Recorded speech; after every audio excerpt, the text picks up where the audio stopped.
What's happening, YouTube? This is Castro Sakio Castro, back for another Marvel Universe review, 3 3/4 inch figure. Giant size X-Men, Deadly Genesis 35th anniversary. I don't know if you can see the 35th anniversary report. There it is. Now, this box set is actually a Toys R Us exclusive / Disney Store exclusive. This box set also existed in Marvel Legends. Toy Biz made a Marvel Legend box set that was similar to this, and when you opened up the box set, the figures were inside, kind of like how you say it? What's that board game called? The surgery game. I can't remember, but it was a good play on the 35th anniversary, and most of the figures that are in this box set were part of that box set as well. I think Thunderbird wasn't part of the box set. I think you had Colossus and Storm, Wolverine, Nightcrawler, Cyclops, and Banshee. Anyways, about 35 years ago is when the comic came out. Giant size X-Men #1. And this is kind of what got the mutant world started. This is what gave X-Men its first big break in the mainstream media. And this small group of X-Men is what I'm reading. Small group of X-Men changed from a small group of community, and the landscape of Marvel Comics was fundamentally altered. No longer were mutants a rare occurrence in the Marvel Universe. There were suddenly dozens and hundreds around the world who might one day save the world or threaten to destroy it. Now, if you read the House of M, well, they kind of cleaned that act up because there was way too many mutants out there. House of M kind of diminished the amount of mutants that were out there. But I was thinking about opening it up. I didn't really want to open it up, but I do want to get the other version that has the variant Bam-Thing Nightcrawler, where I think part of his limb on this side is like clear, so it's showing he's teleporting. Storm has like more white accents around her costume. And Colossus has a gold center instead of yellow, and he's a little bit more chromed out. So, but other than that, these three stay the same. Well, enough of that. Let's get it open. And there they are. 6 figures for the price of 1. First, let's get Chief Thunderbird out of this packaging.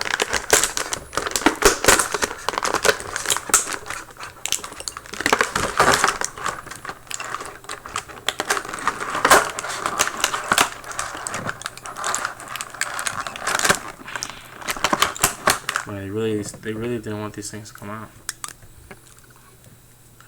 First up is Thunderbird. Thunderbird was a mutant with great power, very strong, kind of like he was kind of like Hulk strong, and he was the older brother of another mutant called Warpath. Now, he is the only mutant out of this story that is in this lineup that died. That's why most people don't even know who Thunderbird is, because he died so early in the comics. It kind of killed him off. That's why they brought out Warpath, kind of to like resurrect the storyline.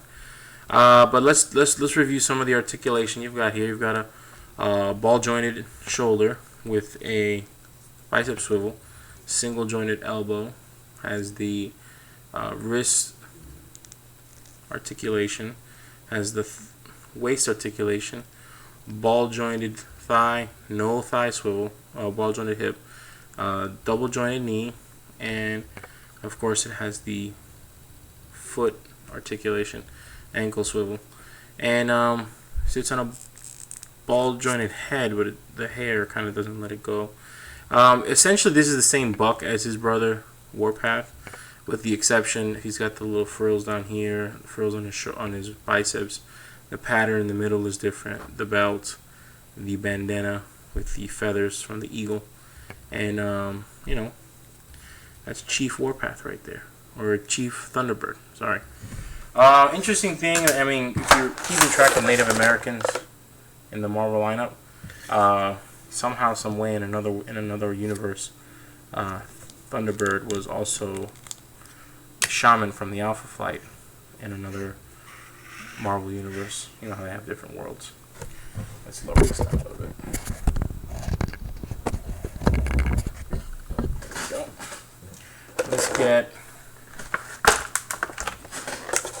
get our buddy Wolverine out. Now Wolverine is the same Wolverine that you had in the Wolverine Origins, and I showed him a little bit earlier. Had a different head, had the Asian looking screaming face. This Wolverine has a ball jointed shoulder, has a ball jointed elbow with and a wrist articulation, spins around, has a torso articulation, ball jointed hip, double jointed knee, and spinning ankle. And that's the Wolverine of this lineup.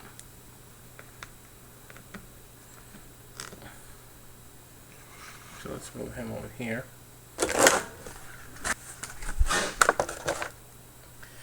Next up is Aurora, which is known as Storm to everybody else. Now Storm uses the same female buck as all the other females in the Marvel lineup except for X-23.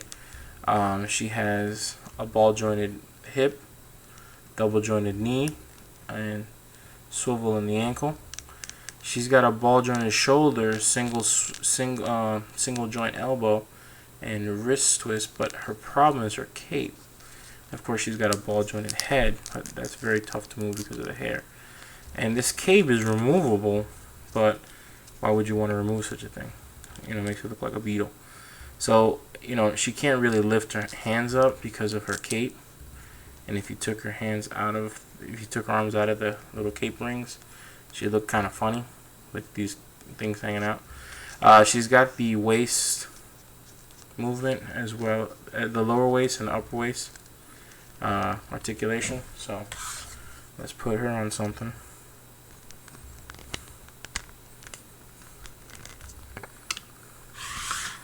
There's Storm. Next up is Kurt Wagner, the Bavarian Nightcrawler. Now, Nightcrawler and Storm already came in a 2-pack for the Secret Wars. So the difference is Storm had a mohawk, and Nightcrawler had like this dark thing on his face. Nightcrawler has a ball-jointed shoulder with a bicep swivel, single-jointed elbow, and of course wrist articulation, waist articulation, ball-jointed hip, double-jointed knee, and ankle swivel. Nightcrawler, he needs a sword. He needs that little fencing sword he carries in the cartoons or in the animation or in the comic book. He has a ball jointed head, and he also needs that little swashbuckler hat. And of course he's got a tail in the back. Look at that. I wish I could have had the Bamfing version of Nightcrawler. To me, the definitive Nightcrawler, because it's doing what exactly it needs to be doing. That's Bamfing going into, you know, teleporting. Interesting, they mentioned that the teleporting that he does leaves a smell of brimstone, which is sulfur. Which, interesting enough, you know, he looks like a demon, but Nightcrawler is actually in the comics a Christian. He's Catholic.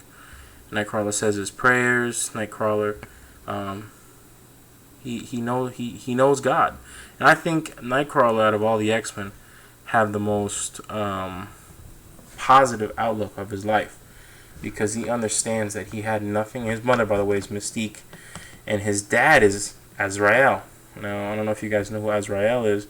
If you watch X-Men First Class, Azrael was the red demon that had the exact same mutant powers that Nightcrawler had.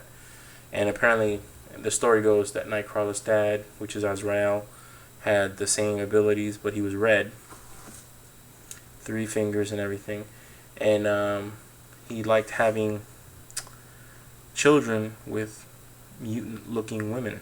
I don't know what kind of story that line that is, but that's what I read. And out came Nightcrawler. So Azrael is actually a demon from another dimension, aka Hell. And the story goes that he was one of the first mutants. His race was one of the first set of mutants, and Azrael comes from this long line of mutants that were quoted as demons, and they can teleport into Hell and back. Apparently were banished from heaven, and you know it ties in with Nightcrawler's love for God. And you know, Nightcrawler reads the Bible and quotes scriptures, and I think it's a fascinating character, because you've got Deadpool who breaks the fourth wall, but yet Nightcrawler, he you know he preaches, which is weird, because in comics, you talk about everything but that. Theology is not one of the things you expect a comic book character to talk to you about, but I think that's cool. I think that's interesting. Cyclops. Scott Summers. Now, this is the first Scott Summers that I open. I've got several Scott Summers, but this is the first one that I mess with, and he seems to be a universal buck for all the Scott Summers. So let's point out some of the articulation. He's got ball jointed hips, no thigh swivel, double jointed knee, pivoting ball jointed ankle. He's got ball jointed shoulders, biceps swivel, single jointed elbow, and of course he's got wrist articulation. Now and of course he's got the waist articulation. One thing people complain is his hand. Now he wears this ruby visor to keep him from doing the optic blast to everybody all the time. But what people complain is that his hand does not reach his face. Like that. Like, you have to bend it. Really bend it. Like, in your head you have to say optic blast. Behold, unibeam. Unibeam. Unibeam. Anyways, that's a Marvel comic reference. And, he can touch the top of his head, but he can't quite touch his visor. So, it's one of the downsides of being Cyclops in the Marvel Universe lineup. So let's get him on all perched up. And last but not least, we've got classic Colossus. Now, why is he classic? Well, there is a single Marvel Universe Colossus figure, which is identical to this one. The difference is actually the frills on his boots. So when I review the other Colossus, I'll bring them side by side and point it out, but it's just the frill. That's all it is. That little frill makes him the classic Colossus. Let's go over articulation. He's got a ball jointed shoulder, bicep swivel, single jointed elbow, wrist articulation, ball jointed head, 360, waist articulation, ball jointed thigh. He's got a double jointed knee, even with the thing on. And of course he's got the ball jointed ankle swivel. So Colossus is classic because of that. So let's see what we got that's kind of exclusive to this lineup. So on one end we have, which is exclusive, Thunderbird. You can only get Thunderbird in the 35th anniversary. You can only get that Storm 35th anniversary. That's it. So these two are the exclusives.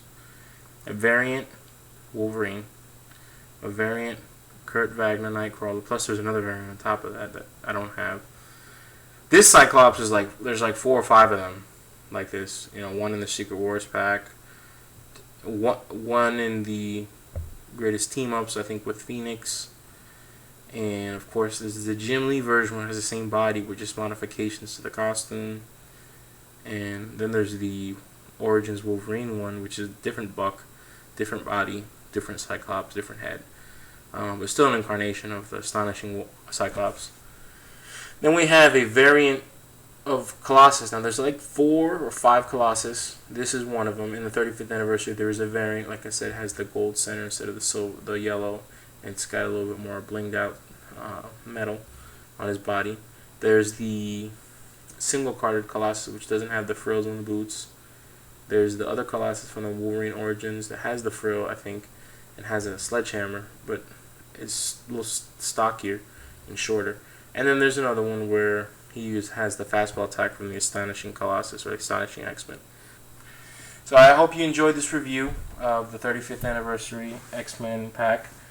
There's a reason why I did this, to open these guys up, because up next I will be doing the Sentinel, which what's the point of having Sentinel if you have no X-Men to fight? Rocket Punch. Thanks for tuning in. Subscribe. Enjoy.